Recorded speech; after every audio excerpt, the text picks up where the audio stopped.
Good morning, everybody. Good morning. Welcome to another episode of Social Live. I am not Stephanie or Courtney, but we are here with the impossible task of filling in for Stephanie and Courtney today. This is a SocialFly takeover. Get ready for surprises, giveaways, and trending topics. That's right. So for anyone who doesn't remember, Maggie Politi was on Social Live a few weeks ago, and she is back better than ever. Living my co-host dreams.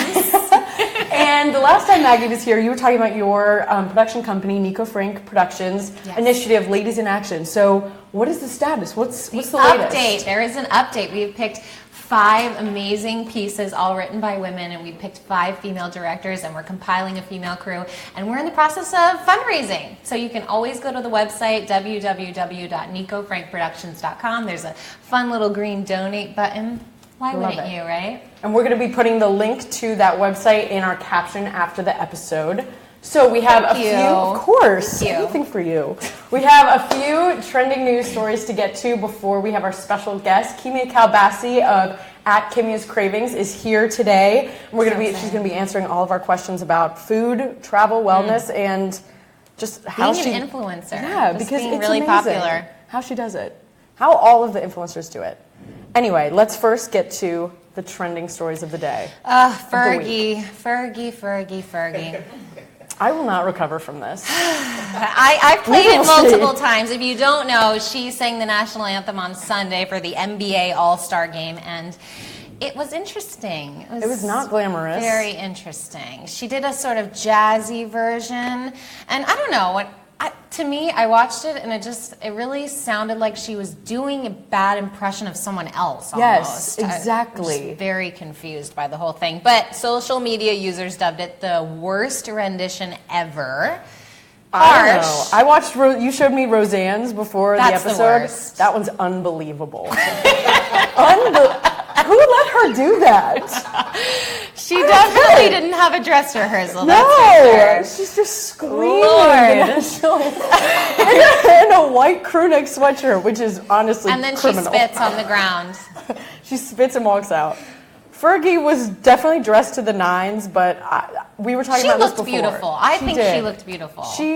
She hasn't aged, okay, which is amazing. She hasn't, and she did it with confidence. She really seemed like, at the end of the performance, I felt like she looked really proud of herself and happy with it. So I was kind of surprised that she put out this public apology. It said on Twitter, "I've always been honored and proud to perform the national anthem, and last night I wanted to try something special for the NBA. I'm a risk taker artistically, but clearly this rendition didn't strike the intended tone. I love this country and honestly tried my best."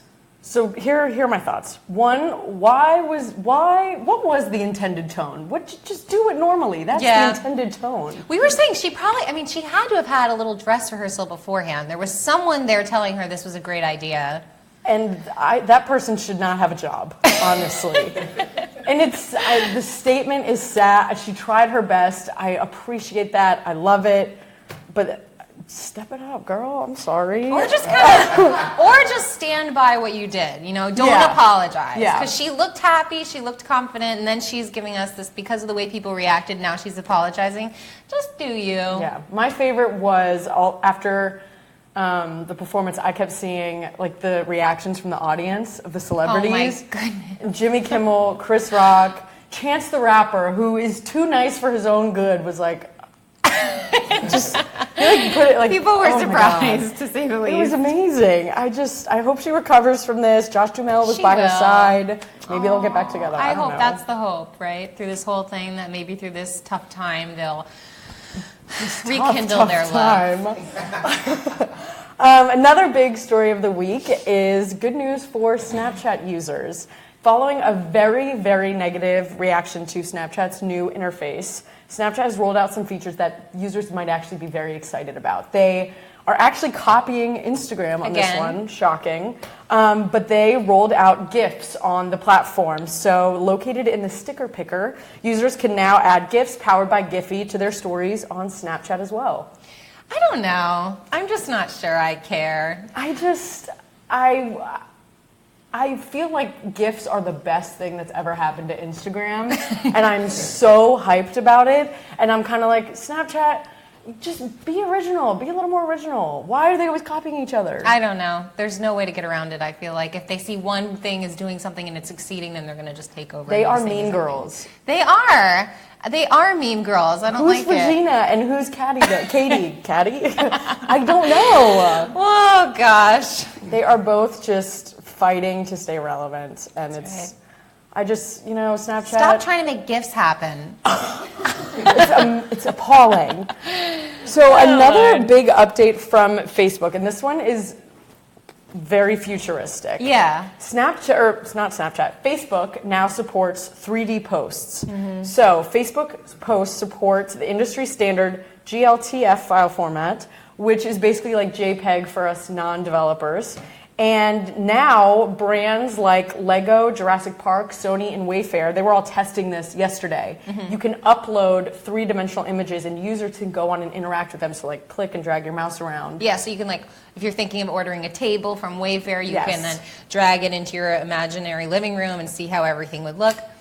I don't know. I kind of like using my imagination and my brain to just take out the measuring tape and just to make sure I still got it. Exactly. Still know what an inch is. I know basic life skills. I can use a tape measure. Absolutely, yes. But I do think this is really cool, for the future of Facebook, because they say that this is the natural step to incorporating more VR and AR into the platform. So because video content is like the main form of content on Facebook, I'm excited to see in the future how video publishers, video content will be able to incorporate VR, AR, and 3D capabilities. I mean, honestly, ads are just annoying as it is on the side, but maybe this will make them a little bit more fun and interesting. Yeah, I'm not a big online shopper because I need to try everything on. I don't know my sizes for anything, and I just guess. So this would be great if I can upload a 3D photo of myself and try on some clothes. Do you think that one day Tinder will be 3D? And you're just swiping and the guy comes out and you could turn him around and see exactly what he looks like? And you can do a catchphrase for yourself or something. That would be great. You can, oh my God, that'd be awesome. That's what I'm saying. You can't lie about your dimensions when you're 3D. I still think I wouldn't want to meet them in person though. Well, you would be meeting them already. You would cut out the middleman. You'd see what they were like. Your first date from your couch. That's actually kind of awesome. And you could make yourself look amazing in your 3D thing. Well, you're going to be able to put your filters on and everything. You don't even ever have to show what you really look like. I think you just struck gold. I'm about to slide into Tinder's DMs and let them know about this idea. So, the moment everybody has been waiting for, we have Kime Kalbasi here. I have been following her on Instagram, all of her cravings, her fitness, travel, wellness. Please, everybody, welcome her to SocialLIVE. Hey.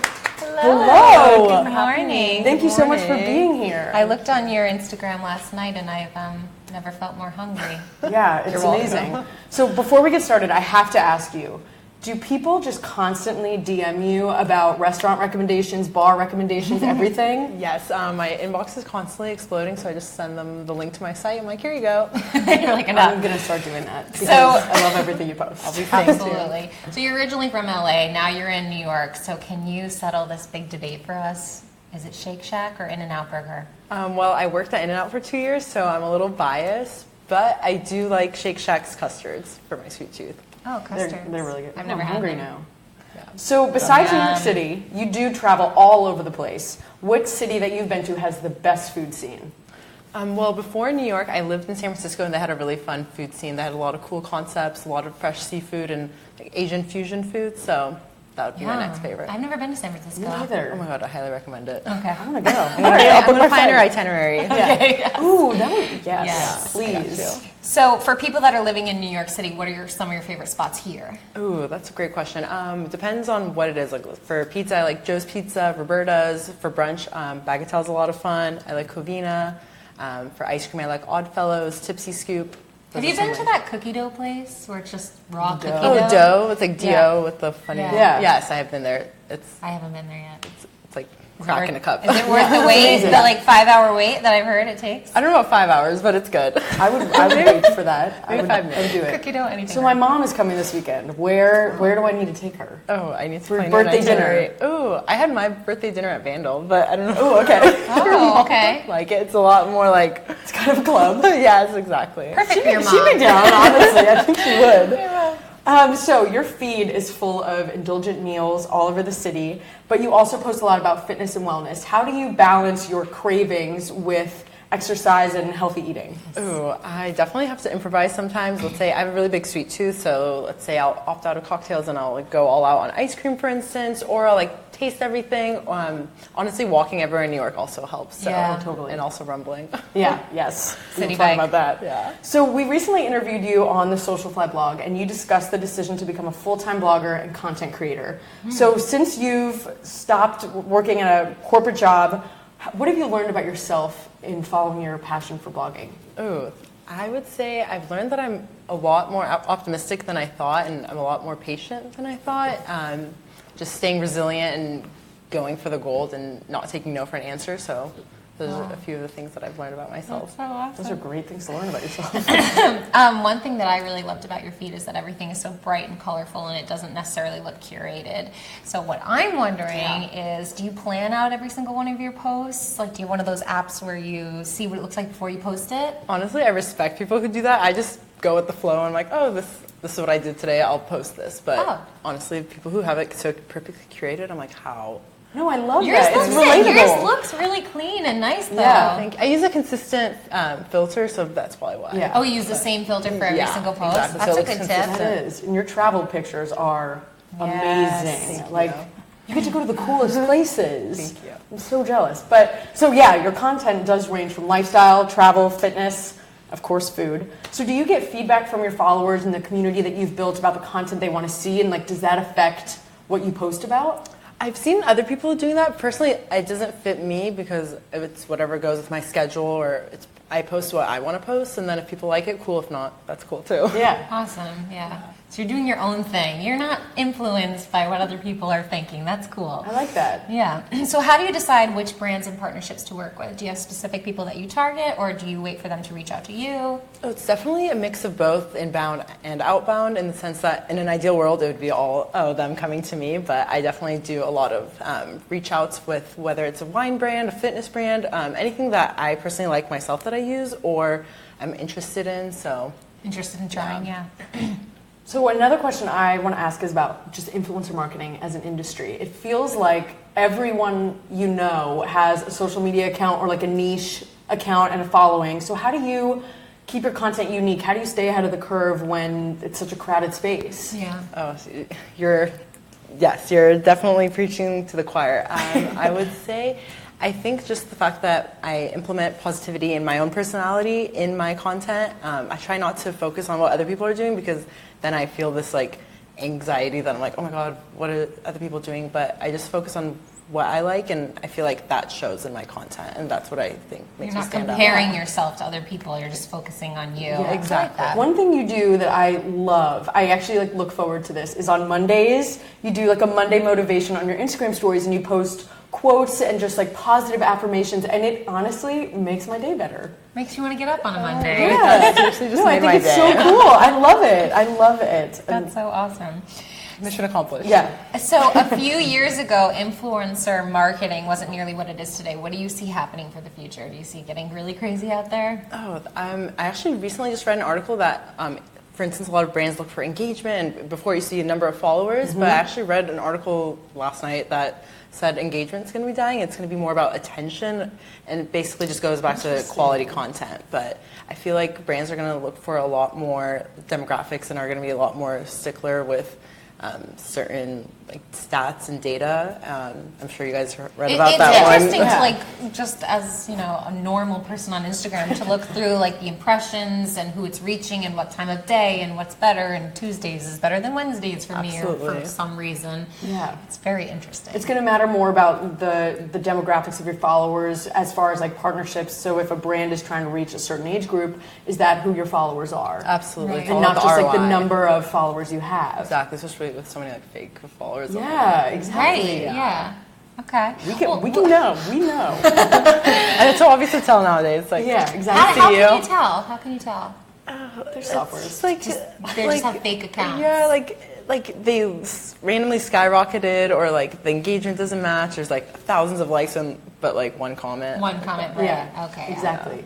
So if you guys start sharing this episode right now, Kimmy actually brought a bag of some of her favorite things that she has gotten from being an influencer. So if you guys share this episode, you will be entered to win a bunch of goodies from Kimia. So Kimia, where can everybody follow you? Kimia's Cravings with a K. I love it. Do you want to show everybody some of the things that they can possibly win? Yes. Here is a candle that actually, when it melts, it turns into lotion. So it's like what? dual. That's nice. I've never even heard of that. Never heard of that either. I found it at Makes me feel like a pop-up shop. Yeah. Ooh, smells nice. That does smell really... Can I win this? This is great. I'll find more. Yeah. I have a Joanna Vargas face mask. It's all about wellness and skincare these days, especially with constantly traveling. Love it. I try to do a Monday mask day. Yeah, I do. You know, every Monday, a I mask. can. Love the alliteration. As I mentioned, I have a big sweet tooth, so here are some of my favorite chocolates. It's called Cho. It's actually San Francisco based. That one looks so good, toffee and sea salt. Mochaccino. Oh, okay. I also love coffee. Who doesn't? It's the only thing that keeps me going. Right there with you. That's why I'm here. I actually spilled a large coffee all over myself right before the show. It's true. She told me it's true. And also, I love Babawar's funky jewelry, and here's some earrings, especially since spring's coming around. Very, very cute. I love it. So definitely start sharing, and you can win some of Kimia's favorite things. Thank you so much for being here today. I appreciate it. Of course. Of course. So reminder to share the episode. Follow Kimia on Instagram at Kimia's Cravings, and check out her blog too, kimiascravings.com. We will also be posting the link to the fundraiser, Ladies in Action, in the caption. And thank you all for tuning in today, and we hope you have a great rest of your week. Bye, guys.